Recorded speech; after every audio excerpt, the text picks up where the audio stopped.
اوعى تدخل مشروع تشطيبات من غير ما يكون فيه جدول زمني يا معلم. ده جوجل مابس بيقول لك انت هتوصل امتى، ما بالك بقى المشروع اللي انت دافع فيه دم قلبك وشقة عمرك ما انتش عارف هتخلص امتى. والمقاول اللي بيقول لك بنشوف الاسبوع الجاي ده سيبك منه.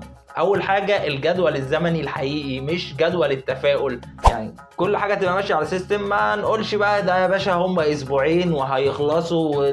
شغل التنميل والتسكين والحاجات ده مش حلو. لازم تقول المده الصحيحه من الاول، وانت كمان لازم تبقى عارف المده من الاول. تاني حاجه تواصل واضح، مش يبقى ابعت لي على الواتس، لا لازم يبقى في جروب بيجمع جميع الاطراف، من المالك للمقاول للمورد للمصمم، يبقى كله متابع ومبقاش الكلام فيه اعتباطا. هو الكلام مبقاش عشوائي، لا كل كلمة بتبقى محسوبة عشان ما حدش يقول بعد كده ما قلتش ما سمعتش ما عرفتش ما خبرش.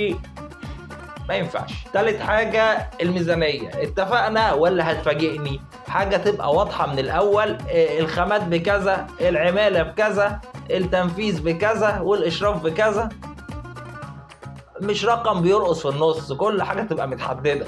رابع حاجة الجودة، فلوس زائد رقابة زائد شغل زائد وقت. مش معنى انك مستعجل انك تسيب الشغل ما يرضيش ربنا، لازم تخلي عينك مع ادق التفاصيل، ولازم يكون في زيارة اسبوعية للموقع، وما تسيبش حاجة الا لما تتعدل. مفيش حاجة هنظبطها بعدين، لا انا شفت حاجة عدلوها لي دلوقتي، ده حقك. انما نظبطها بعدين ده يعني شخصيا مش في القاموس، ما درسناهوش ما نعرفوش. في الاخر لو دخلت مشروع من غير الجدول الزمني اللي انا بقول لك عليه دوت، هتيجي تلاقي نفسك واقف بعد 6 شهور جنب المقاول في الموقع وتقول فين اختياراتي، وهو ذات نفسه في نفس الحيرة ويقول لك مش عارف، يمكن راحت مشروع تاني.